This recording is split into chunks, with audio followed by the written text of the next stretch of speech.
Dear heart, pinilit kong ialis sa isip ang ala-ala ng ipinadama sa akin ni Pierre.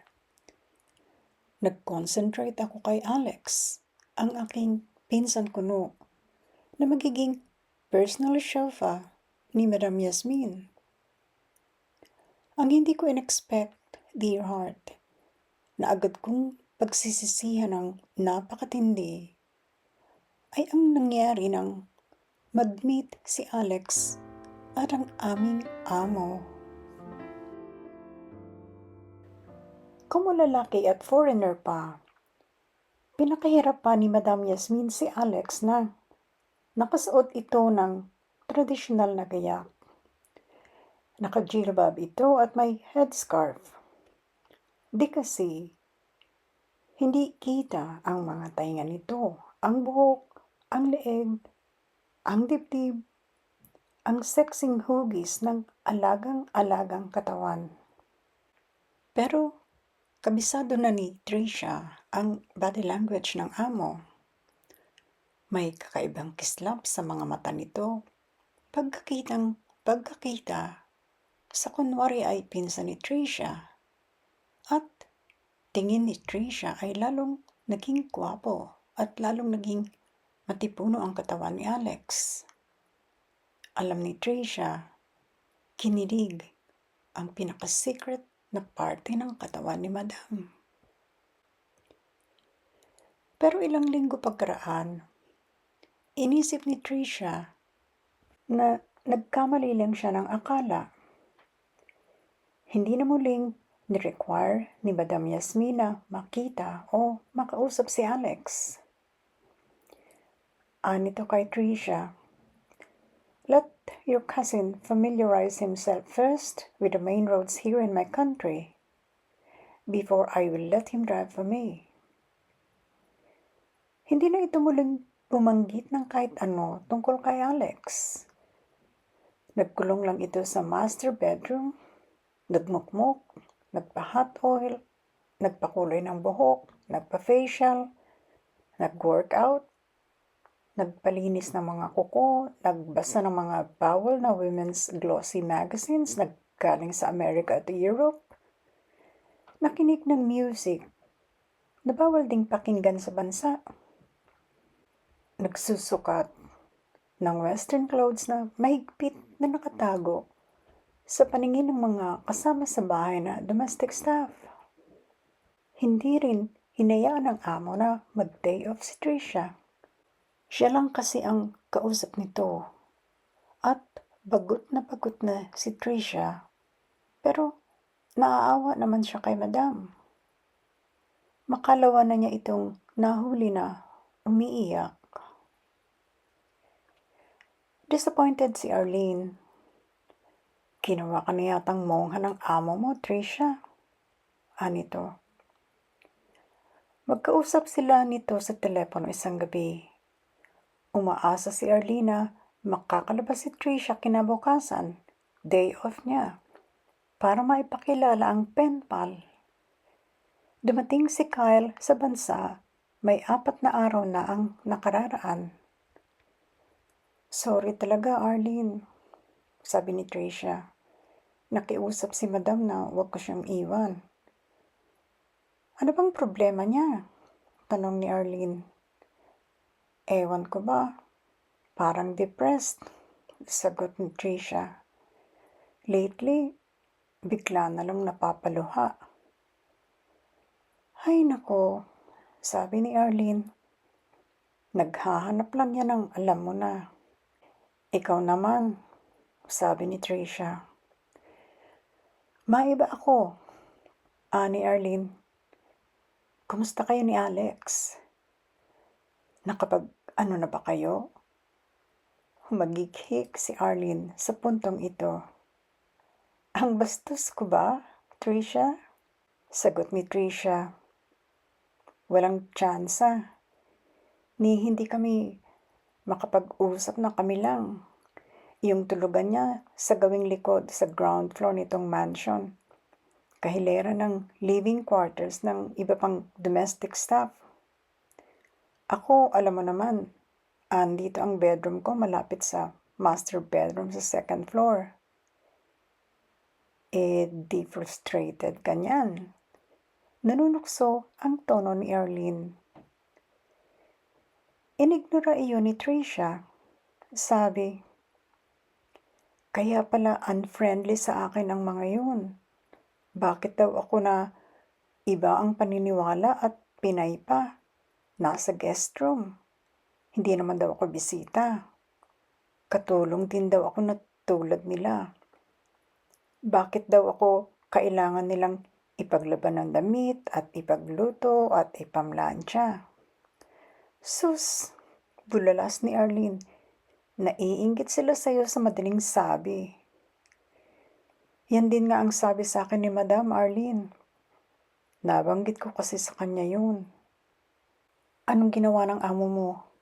Curious si Arlene. Di kinagalitan sila. Bakit daw sila nagrereklamo na ipinaglalaba ako at ipinagluluto ng bukod na putahe? Siya raw ang may utos niyon at hindi ako. Kaya ngayon, ni isa, lalong wala akong kakampi na domestic staff dito. Nagbuntong hininga si Tricia sa puntong iyon. Sabi niya uli kay Arlene, ayoko naman silang sermonan ni Madam. Kaya lang, anong magagawa ko nang sigurin sila nito sa kusina? Hindi ka na nila papakita ng masama niyan. Sa harapan, oo, sagot ni Tricia. Mabuti ang pakitungo nila pero pagtalikod ko, gustong-gusto nila akong tirisin. Kahit nga nakatalikod ako sa kanila, nararamdaman ko ang matatalim nilang sulyap. Sabi ni Arlene, basta ang kakampi mo, isipin mo ay si Madam. Huwag ka matakot. Pero may bigla itong naisip. Mahirap nga kalaban mo ang domestic staff diyan sa bahay. Lalo kayong hindi makakasingit ni Alex na magromansa.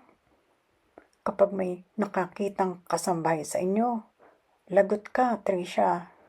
Ikaw talaga, nakaniting sagot ni Tricia sa puntong iyon. Bagaman, hindi iyon nakikita ng kausap sa telepono. Bakit ang bagay na yun ang lagi mong naiisip, ha? Bakit hindi ko laging maiisip? Sagot ni Arlene. Naka-check-in sa hotel si Kyle, alam mo ba? Doon sa kinaroroonan din ang beauty salon. At hulaan mo kung saan ako nagla-lunch break at nagdi-dinner bago umuwi rito sa apartment. Medyo nagulat si Tricia. Sabi, don't tell me Arlene, sa hotel room niya. Saan pa ba kami pwedeng magtagpo? Sagot ni Arlene. Hindi makapaniwala ang tono ni Tricia. Aniya, bakit doon?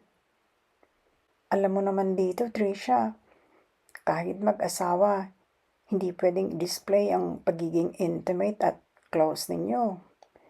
Di, lalo na sa amin ni Kyle. Kayo na ba talaga ni Kyle? Usisa ni Tricia. Sabihin nating hindi na raw niya ako pakakawalan. Siyang-siyang sabi ni Arlene. At gusto ko na rin si Kyle, Tricia. Good for you, bulalas ni Tricia. Ikaw kasi loka ka, Tricia. Bakit ba single ang nakalagay sa passport mo at sa application mo noon dito sa beauty salon? Hayan tuloy. Sagot ni Tricia. Single naman talaga ako nung mag-file ako ng passport application at nang i-forward ang job application ko riyan sa parlor, hindi ba? Nalagot ang usapan ng magkaibigan nang may mag-doorbell sa apartment ni Arlene. Excited ito. Sinabing malamang na si Kyle iyon. Nito kay Tricia. Alam ni Kyle na nag-iisa lang ako ngayon dito sa apartment. Suspetsosang sabi ni Tricia. Mukhang may ginagawa na kayong milagro. Tumawa lang si Arlene at kilig nang ibaba na nito ang telepono. Nahiga si Tricia nang may bahagyang inggit sa kaibigan. Samantalang siya'y mayroong Alex na nasa ibaba lang ng bahay, ngunit hindi sila makapaghawakan man lamang ng kamay. Napansin din siyempre ng mister ang pagmumukmok lang sa bahay ng misis. Kaya ng umagang iyon, ito na mismo ang nagtulak kay Madam Yasmin na lumabas. And so, nakasama ni Tricia sa wakas ang kanyang si Alex. Halos mapaluha si Tricia sa sobrang galak. Habang nakaupo siya sa passenger seat sa unahan, ibig na ibig niyang abutin ang braso ni Alex na siyang nagmamaneho. Ibig niya itong pisilin. Ibig niyang tiyakin na hayun sila, magkatabi, magkasama. Gayunman ay pinigil ni Tricia ang sarili. Ayaw niyang may mahalatang anuman ang amo na nasa backseat. Pero panay ang nakaw niya ng sulyap kay Alex. Talagang mas gumandang lalaki ito. O baka palagay lang niya iyon, kung mahal niya ito. Ang tiyak niya at kitang-kita ay ang magandang resulta ng pag-workout ni Alex sa fitness center ng isa nitong pinsan. Doon madalas umistambay si Alex habang naghihintay ng resulta sa mga inaplayang trabaho. Tapos si Alex ng computer course, pero hindi sinuwerte na magkatrabaho. Tulad din niya. May college degree pero nag-end up na contract worker. Pagdating sa kanilang destinasyon, sa bagong bukas na 5-star hotel, malapit sa bisinidad ng International Airport, pumirma lang sa registration desk si Madam Yasmin.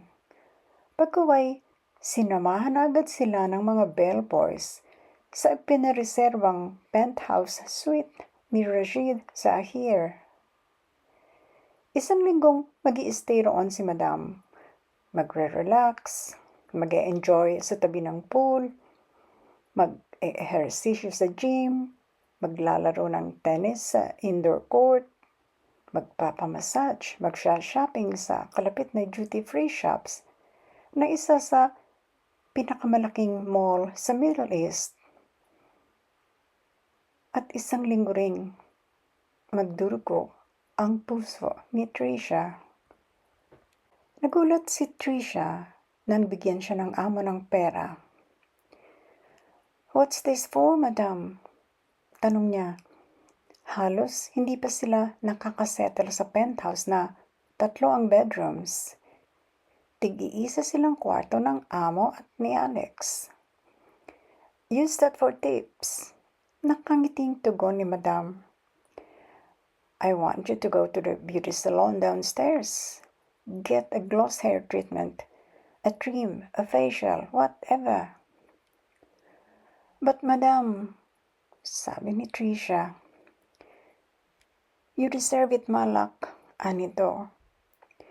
"You put up with my moods and stuck with me, even when you're bored to death." By that time, mas madalas na Malak kung tawagin siya ng amo.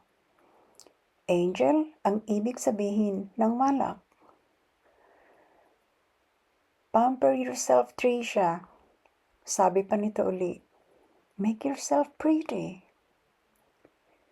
Tumikhim si Alex. Kalalabas lang nito galing sa kwarto niya. Bumaling dito si Madam Yasmin. Anito rito. there you are. Your cousin is real pretty, isn't she? Nakangiti ito ng pagkatamis-tamis kay Alex. Noon muling kinutuban si Tricia. She is, madam, sagot ni Alex. But she could still be prettier. Anito pa. Just a little highlight here and there on her hair. A new hairstyle? Polished nails maybe? Yes, madam.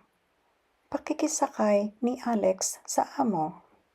Itinulak na si Tricia ni Madam Yasmin palabas. Go ahead, anito kay Tricia. Prettify yourself. If you're lucky, maybe Pierre will fly here and fall in love with you and make passionate love to you again, like he did when we were in London. Dagli ang pamumutla ni Tricia. Si Alex ay biglang dumilim ang ekspresyon. Pero hindi iyon nakita ng amo nila. Si Tricia lang. Mariing nagtiimbagang si Alex. Pero si Tricia, gustong-gusto niyang pilipitin ang leeg ng amo. Biro mong ibulgar nito sa harap ni Alex na nakipag-sex siya sa kung sino sa London. Tumawa si Madam Yasmin.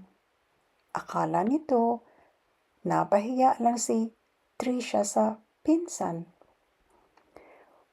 Anito, why are you so embarrassed? You're single. So you're a free woman, and Pierre is a good-looking Frenchman. Nagbaba na lang ng tingin si Tricia.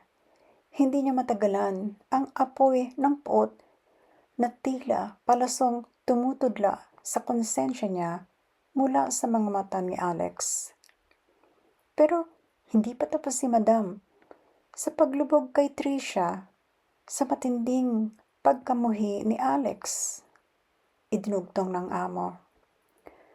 Of course, Pierre is not only handsome. You told me he was great in bed, didn't you, Tricia? That I have no cause to doubt.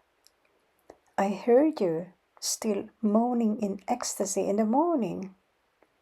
And Pierre had made love to you all night long. Madam, please stop it. Naluluhang pakiusap ni Tricia sa amo. No need to be embarrassed, Malak, anang amo. Your cousin would understand. You wanted love. All women need love. Tumingin uli si Tricia kay Alex. Nakikiusap ang kanyang tingin dito. Nakikiusap na huwag muna siya nitong kamuhian, na mag-usap muna sila. Noon biglang napawi ang apoy ng puot sa mga mata ng kanyang kunwari pinsan. Pero tumigas ang ekspresyon nito at sabi ni Alex kay Tricia, pumunta ka na sa parlor at magpaganda pa.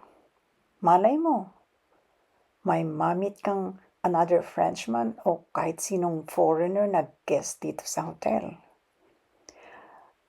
Alex, pakiusap ni Tricia, gusto kong magpaliwanag muna. Para ano? Sabi ni Alex. Bumaba ka na. Baka sa elevator lang, may magka-interest agad na ikama ka. Huwag ka lang mag-iskandalo sa lakas ng pagdaing kapag tinitikman ka na. Hey! Putol ni Madam Yasmin sa usapan ng dalawa. What are you talking about? Speak in English. I'm sorry, Madam. Agad na hinging paumanhin ni Alex. I was just telling Tricia that she should now go to the beauty salon as you've suggested. That's exactly what I want your cousin to do, Alex. Labag man sa loob, lumabas na ng penthouse suite si Tricia. Gulong-gulo ang isip niya. Dear heart, naisip kong pumunta sa parlor na pinagtrabahuhan ko dati.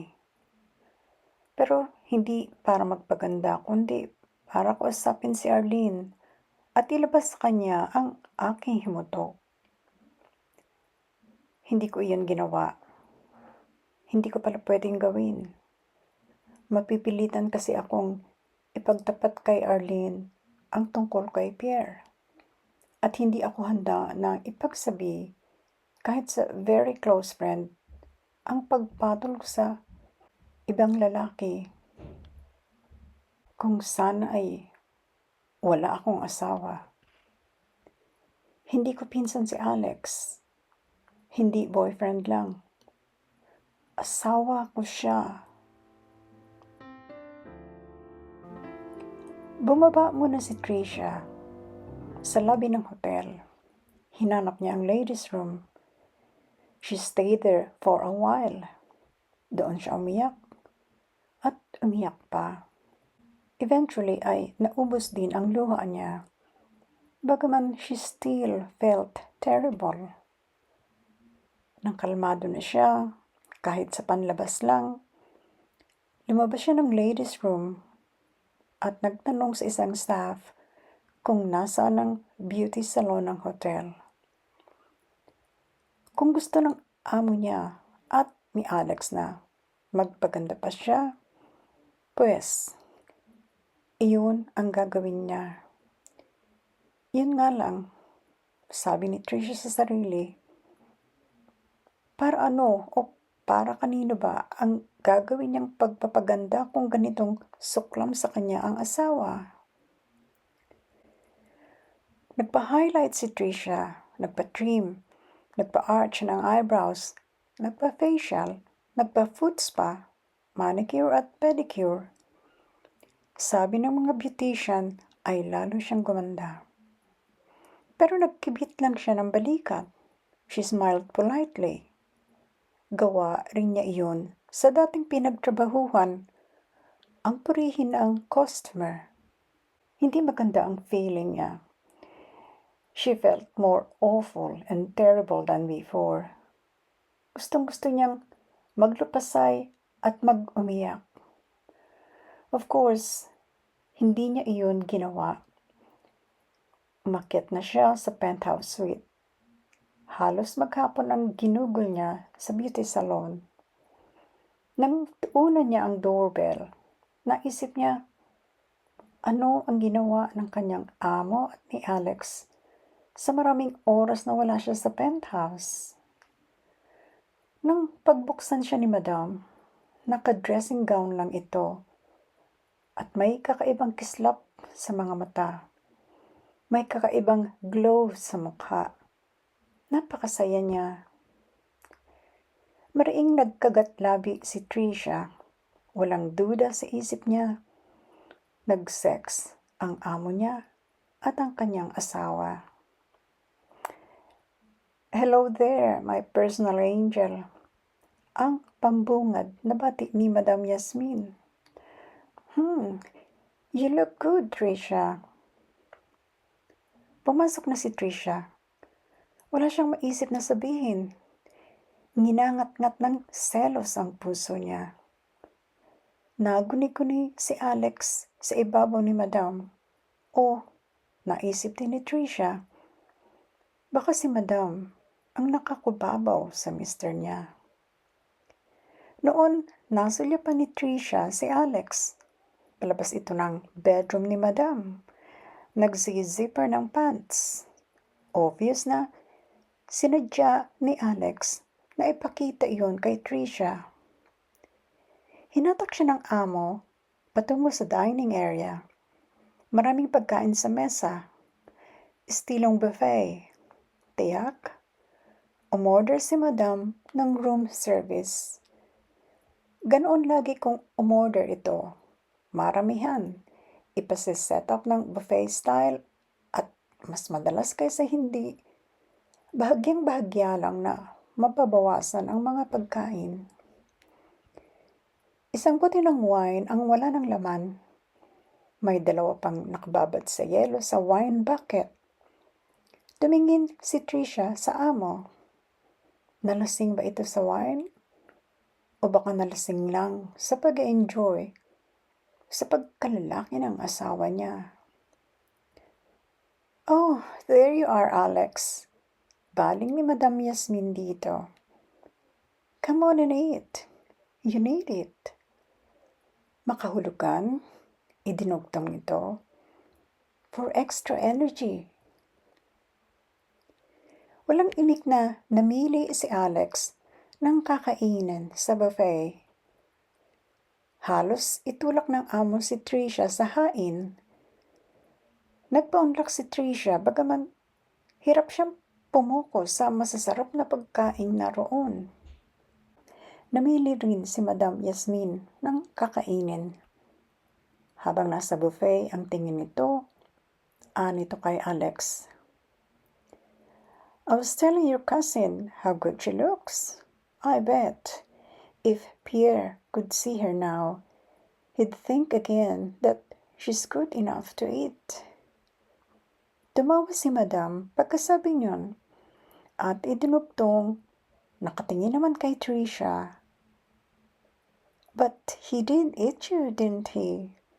When Rashid saw you in the bathroom stall, Pierre was on his knees between your legs while you pressed your back against the shower wall. He was enjoying himself." "Madam," sabi ni Tricia. Walang luha ang kanyang mga mata pero halata ang pakikiusap sa kanyang tinig na tigilan na ng amo ang graphic description ng nangyari sa London. "Come on, Tricia. Don't be embarrassed." Saway sa kanya ng amo. "I wanted Alex to hear what women enjoy best." "Maybe," sabi ni Alex sa kaswal na tono. "You can teach me, Tricia. Instruct me how Pierre made you scream with pleasure." "Sobra ka na," simulang sabi ni Tricia. "Ikaw," lagot ni Alex sa sinasabi ng misis, "ang nagpakasobra sa pagpatol sa ibang lalaki. Kaya huwag kang magreklamo kung gagawin ko rin ang ginawa mong panloloko sa akin." "Hey! Are you two fighting?" tanong ng amo. "I said speak in English, didn't I?" Galit ang tono nito. Ibinaba ni Tricia ang hawak na pinggan sa mesa. Wala pa naman siyang nailalagay na pagkain doon. Mangyak-ngyak siyang nagpaalam sa amo. "I'm sorry, madam, I don't feel well," aniya. Masaya naman siya nitong itinaboy sa kwarto. Halata na ibig nitong masarili si Alex. In the first place, iyon ang motibo ng amo nang itulak si Tricia na magbabad maghapon sa beauty parlor. Para magka-privacy ito at maakit si Alex. Matindi ang infatuation ni Madam sa gwapong Pinoy. Wala pang 15 minutos. Sa tahimik na pagtangis sa kanyang silid si Tricia nang marinig niya ang magaslaw na pagtili ni Madam Yasmin. Hindi iyon tili na sanhi ng sakit o dahil may threat na masaktan ito. Kabisado na ni Tricia kung ano iyon. It was a distinctive kind of scream. A scream of utter pleasure. Tila robot, bahagyang binuksan ni Tricia ang pinto ng silid at hindi niya kailangang pagtagalin ang pagsilip sa ginagawa ng dalawa sa lounge area ng penthouse. Isang segundong tingin lang, alam na niya. Ginagawa ng asawa niya sa amo ang ginawa sa kanya noon ni Pierre. Nang muli niyang ilapat ang pinto, tila siya kandilang naupos.